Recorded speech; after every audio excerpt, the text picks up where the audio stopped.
खुश थी अलाह बुधिया तुझी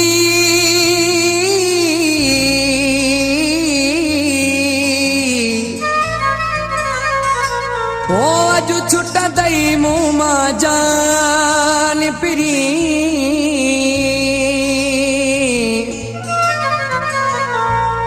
अजु छॾियूं वञई तो सागर शाह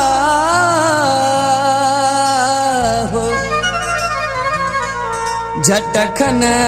जो मेहमान पिरी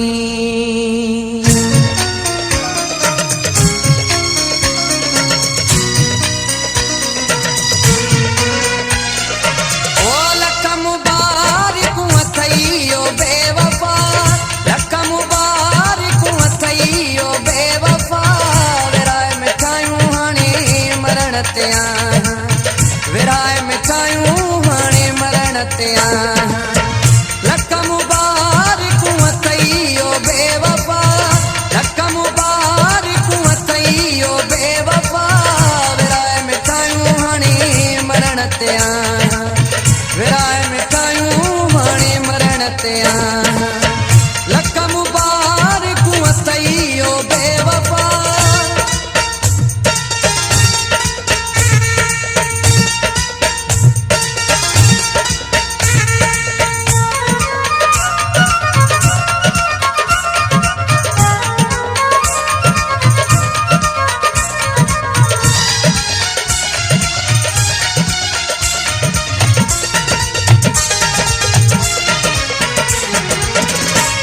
बासीदो हुई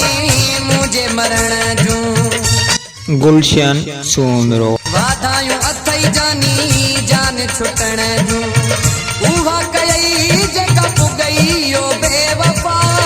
उहा कयई जेका पुगई ओ बेवफा हाणे आयो आ जॾहिं वञण ते हाणे आयो आ जॾहिं वञण ते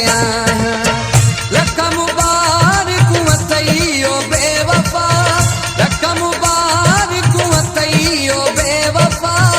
विराय मिठायूं हाणे मरण ते विराय मिठायूं हाणे मरण ते लख मुबारकूं अथई ओ बेवफा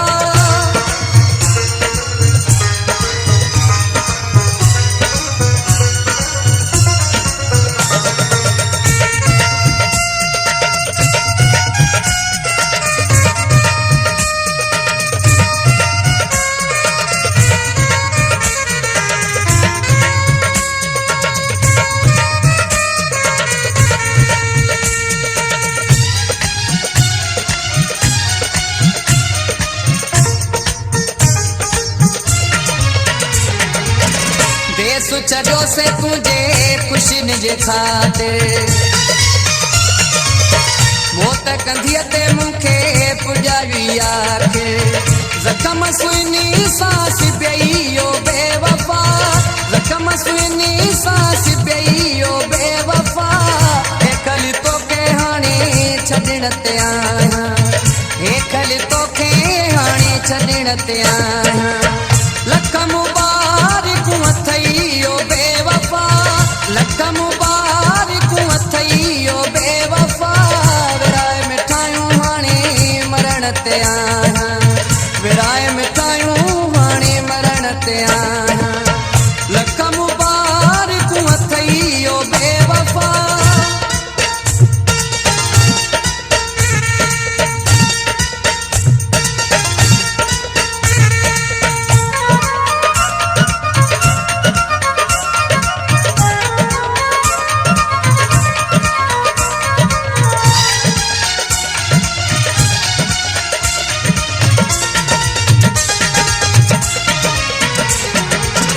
सागर शाहू तुंहिंजा सुर थो कयूं वञी आबाद हूंदे पोइ बि ईअं थो चयूं वञी